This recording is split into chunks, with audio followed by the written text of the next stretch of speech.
Azula, you little weasels, how the hell are ya? If you've never heard of me before, hello, my name is Cephalon Jizo, and I'm about to give you guys an honest overview of the new upcoming game, Outriders.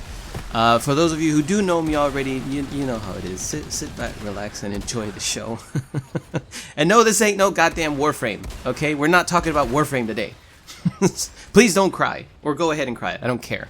Anyways, I do want to talk a little bit about Outriders with you guys. Outriders is a game that has been delayed a little bit and is supposed to release on February 2nd, 2021. It's a third-person action looter shooter that is all about aggressive, violent gore. This game heavily advertises aggression as one of its main things. Like, aggression is spelled with capital letters, okay? It's very, very aggressive, or so they say. Fortunately, I am one of the few who got a chance to play this game ahead of its release just 2 weeks ago or so.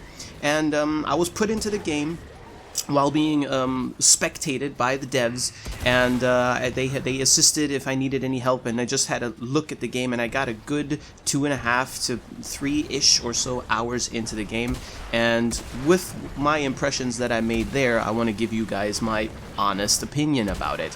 Now, in all honesty, I can't really say anything bad about this game just yet.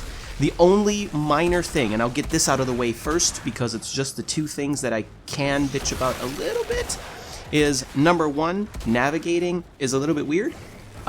Takes some getting used to. It's not impossible at all, it's just a little odd.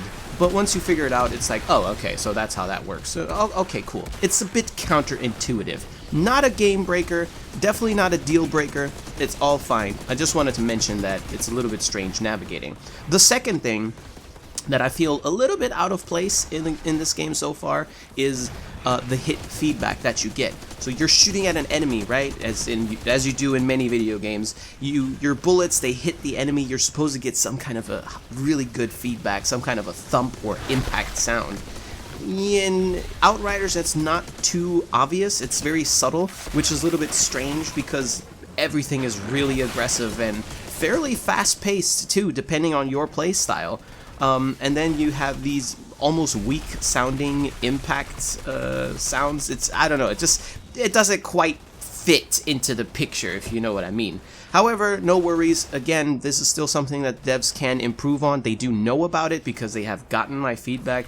And again, that's not a deal breaker. It's a minor thing. And that is the only thing that I can bitch about at this point in time. So let's go into the whole thing of what this game is about.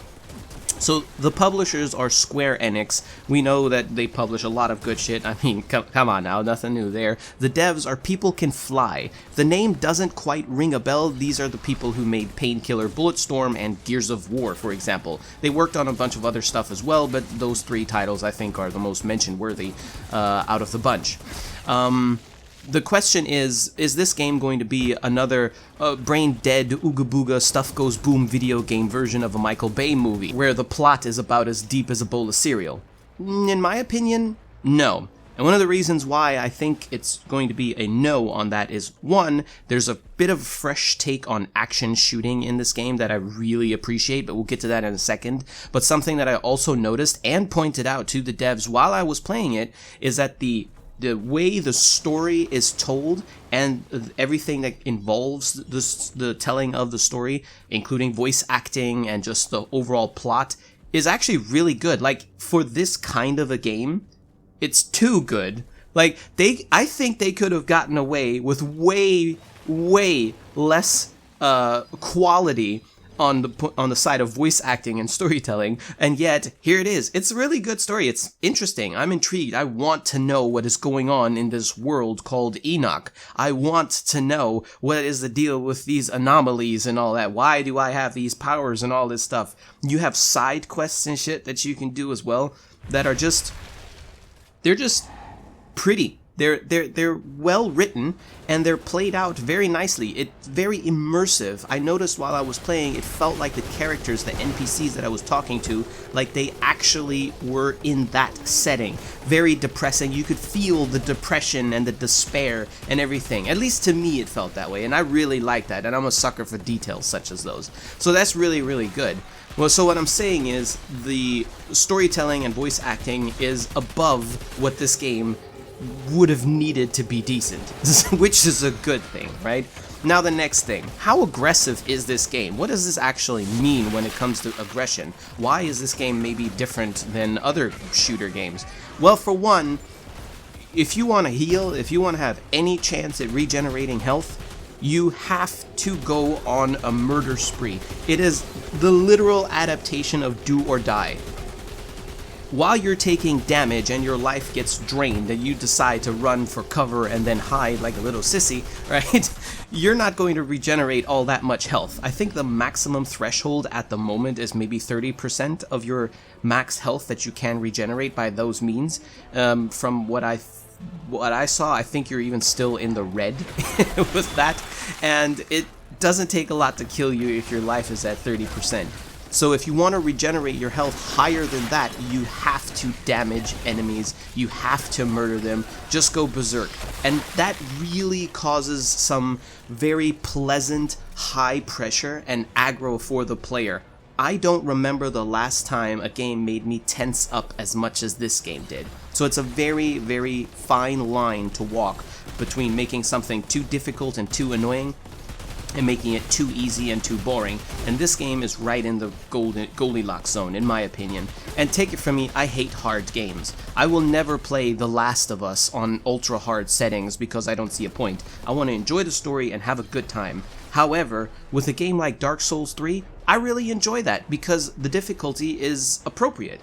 It punishes you for being bad or doing dumb things, and Outriders is no different, in my opinion. But we'll get a little bit into more detail about the difficulty levels, because if you're someone who's really not into difficulty, don't worry, Outriders has something for you as well. The next thing, versatility. This game is very versatile. You have a total of 4 characters that you can choose from, and all of them are customizable up the wazoo. It's nuts. It's insane. Each character has 8 abilities that you can choose from and that you unlock as you progress through the game. Out of these 8 abilities, you can completely mix-match 3 of them at any given time, however you want, okay? So you can use 3 abilities all the time, out of a pool of 8. You can furthermore customize your characters in any way that you want to with your skill trees. There's 3 main directions that the skill trees seem to have.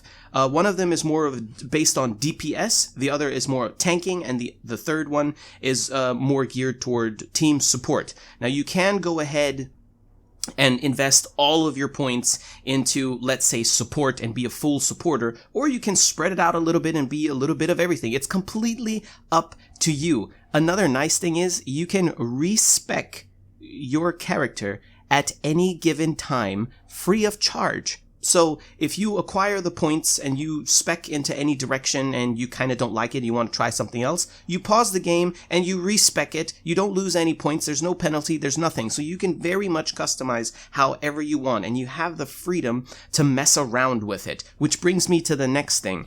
This game is intuitive as fuck when it comes to these things. When you want to customize something, be it your weapon salvaging to get parts and stuff like that that you can use as currency in the game, be it changing weapons, getting higher gear weapons, replacing the lower gear weapons, it's very, very, very intuitive. The UI that I was looking at kind of reminded me a little bit of Anthem, but it's not Anthem. Because even Anthem was kind of confusing sometimes, and it was like, wait, which part is this, and what does this correlate to? And all these questions that should be obvious to answer, right? Outriders, not at all. You look at it, and it's just very, very intuitive. You look at your primary weapon, you click on it, a window opens with all the other primaries available. You click on another primary and it replaces the one that you had equipped. Boom, bam, primary equipped. Same with your secondary and so on and so forth. Same thing goes with all of the abilities that you can use. It's really nice and very easy to get into. And the reason why I think that that is important is because a lot of games like to diddle-daddle in a lot of unnecessary bullcrap that nobody really wants to do, like, let's say, fishing in Warframe. There's no need to go fishing. I want to blow shit up and shoot things and not go fishing, you know? Outriders, not so much. Outriders is just like, here's how you customize. It's very simple. Here's how you equip your gear. Also very simple. Now go shoot some shit and have fun, right? That's really, really, really nice. I like that quite a bit. I already mentioned the story and the lore being intriguing, to say the least. It's well written, from what I saw at least, from my 3 hours of testing and 2 or 3 side quests that I did. The voice acting is really nice. I very much like it. I got a bit of a Mad Max vibe from the voice acting, so it's very immersive. I like that quite a bit. And they actually managed with the lore, or at least like one side quest. I'm not going to spoil it, but in short, there's one side quest later in the game that I played where you have to help someone find someone, and there's a twist to it. And I wanted to know the conclusion. The dev came in and reminded me, hey, listen, you got 12 more minutes, you know, just so you know, heads up and whatnot. I'm like, oh shit, I gotta hurry up. And I tried to beat that level as quickly as possible so I could see the conclusion of that story because it was interesting to me. I wanted to know, right? On top of that, like I said, it's very immersive. The environment, everything that you see looks really gorgeous. The game is very pretty, right? You don't have super expansive maps and stuff like that that are open world. You don't have that, but that's okay. This game doesn't need it. It's what you do have is just really pretty and very easy to navigate though too. I like that quite a bit. Now, in terms of how does this game feel, because I can tell you guys all the data like many other YouTubers can do, much better than I can, give you just the raw data and just, you know, all those other generic videos that will give you spot on info that is related to data. More importantly though, how does it feel to play this game? To me, it's good. It feels very, very good. The enemies that I encountered so far were basically bandits, monsters, and a mix of minions and bosses of both of those variants, right? I don't know if there are other types of enemies in there of any kind, like maybe, I don't know, Goliath-sized bosses. I know there are hunts that you can do where you hunt monsters, boss monsters, and they're pretty big. And I don't know if they get much bigger than that. No idea. But it's pretty versatile. They're pretty good. But here's the more important thing. They can look pretty and all. That's fine and dandy. But are they idiots? And I have to say, no. They're not. Fighting against these enemies, be it the monsters or the bandits or whatever you call them, the gangsters or whatever, right? The humanoid enemies, it actually feels like they are plotting your demise. Which is really, really nice. It's not like each individual enemy is a mastermind. It's more like each enemy, there's like different enemy types that do different things. Like there's a melee charger dude that runs up at you, bum rushes you, knocks you down, it slaps you in the face with a hatchet and shit. Then at the same time on the battlefield, there'll be a sniper who stays away from you, far, far away from you, and tries to snipe you at the same time. Then there are crowd controllers. Then there are heavy duty guys that'll try to walk toward you and force you to move around. So collectively, as a unit, they are very, very, very smart. You cannot be silly. You cannot be a dumb player that just hides in the corner all day. They will murder you for it. There's cover that you can hide behind. Some cover gets destroyed, others not so much. It's really, really cool. It feels really good. Like I said, this game was the first game in many years that actually made me tense up while I was playing, right? Okay, so for some of you that might sound like a nightmare. Why would I want to play this game? This sounds too difficult. I don't like that. Perhaps you're a Warframe player who's more used to destroying hundreds and hundreds of enemies with one arrow or something like that, or the cast of one button. Well, don't fret. Outriders has a very nice difficulty solution, I almost want to say. So not only can you change the difficulty on a whim at any given time in the game, so you get to a mission that seems a little too tough, you can drop the difficulty. You get to a mission where you're like, I think I want to try this particular section a little bit more difficult, you can go to max difficulty. The difficulty range goes from level 1 to level 6. My experience started on level 4, and later in game I was automatically leveled up to 5, I guess because I was performing nicely. And keep in mind, I wasn't struggling per se, but I really was alert. I really had to actually have my gamer face on and play the shit out of this game or die. So it was really good. The pressure was amazing. And then later when I got into the side quest, when I wanted to know the conclusion and the dev reminded me that I got 12 minutes left, at that point I decided to drop it down to level 1 or 2, and the dev said, well, level 1 is really going to be a cakewalk for you. You should maybe at least do 2. That'll still be easy. And I was like, okay, cool. So I dropped the level down to 2, from 5 down to 2. And man, the game changed completely. Sure, the enemies behaved the same way and you were fighting the same constellation of units and whatnot. That's fine, but it felt more closer to Warframe, if you happen to be familiar with it. It felt more like I was the one who was overpowered. I was casting my abilities and shit just died. Just blew up 4 or 5 enemies in one spot, their body parts just splattering all over the place and shit. It was gory as all hell. It was fun though, right? I'd jump out of cover and just unload a whole magazine and just drop everything. Even the heavy bosses, they weren't exactly easy, but they did die very, very quickly, right? And it was fun. It was like very nice kind of dynamic. I was like, okay, cool. This isn't exactly challenging, but it's fun because shit just pops off so quick. You can be a little bit more neglectful of your cover and your health and trying to regenerate and all these things, and you don't have to be as tactical. You can be a little bit more reckless Rambo if you want to, and it felt good too.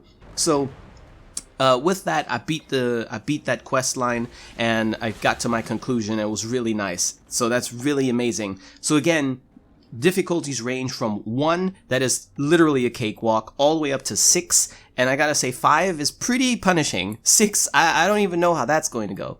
So how does that tie into rewards? Well, just like other games you might know, like for example Anthem, if you play high level, you get high level drops like legendary weapons and rare weapons and all that other stuff, right? Armor, all of these things, right? If you play on the lower levels, you get lower level drops. So eventually, if you do want to have the legendary shit, you do have to kind of go into that direction, which, you know, just challenges you. If you want to enjoy the story, though, you don't have to. You may, though. So that's really cool. Something that I also find very, very mention-worthy about this game that I cannot stress enough is that the game will have full cross-play support. So if you happen to make some really bad life choices and you happen to own an Xbox and you would like to play with me on streams, for example, and don't mind me shooting the shit off of you, then you can do that. That's a-okay. If you have friends who play on PlayStation 4, you can play with them as well. Full cross-play, guys. Full cross-play support. And on top of that, at the time of uploading this video, we've got the next-gen consoles right around the corner, right? Okay. Let's say you own a PlayStation 4 now, and you're wondering, should I buy Outriders for PlayStation 4 now and risk having to buy it again later for PlayStation 5? Forget all that nonsense. If you buy Outriders for PlayStation 4, you will get a free upgrade to 5 if you desire to do so. So there is literally no reason to hold back. You can pre-order the game right now if you want to. When it comes to pre-orders, I'm not a fan of pre-orders. I'd rather just wait until some more content creators have gotten their hands on it and they can give you guys the best insight they possibly can, which is what I'm definitely going to do. I'm definitely going to be streaming this game as well, so you can tune in, have a look-see, a live demo if nothing else, and determine if you want to buy it. So that's definitely mention-worthy. Full cross-play support and a free upgrade to next-gen platforms, which is really, really, really nice. Alright, so that's pretty much all I want to say so far from my quick impression for 3 hours-ish worth of gameplay. I will be making some more videos. I played the Technomancer, by the way, which is supposed to be kind of like the, I don't know, kind of stay away gadgets supporter type of dude. I just played him like a tank and it worked out fine. I'll talk about that at a later time in another video. If you guys need any more information, if you guys figure, okay, listen, Jizo, fine and dandy video and all, but you didn't answer any questions that I'm actually interested in or whatever, leave all of that stuff in the comment section. I read all of my comments, and I will listen to you guys. I will see if there's something that you guys want in particular, then I'll go ahead and provide that, no worries. Like I said, I will probably make a bit of a video on the Technomancer specifically. I don't know yet, or maybe something else along the lines of like classes and stuff like that, because my stream team, they also got their hands on quite a few different classes, and I think we cover all of them. So yeah, we're going to be doing that. But if you have any questions, you want to know anything else about the game, or you have any thoughts about the game, please leave them in the comment section below. And yeah, take care of yourselves, stay healthy and safe and all the other good shit, and I'll catch you guys in the next video or stream. Until then, peace the fuck out.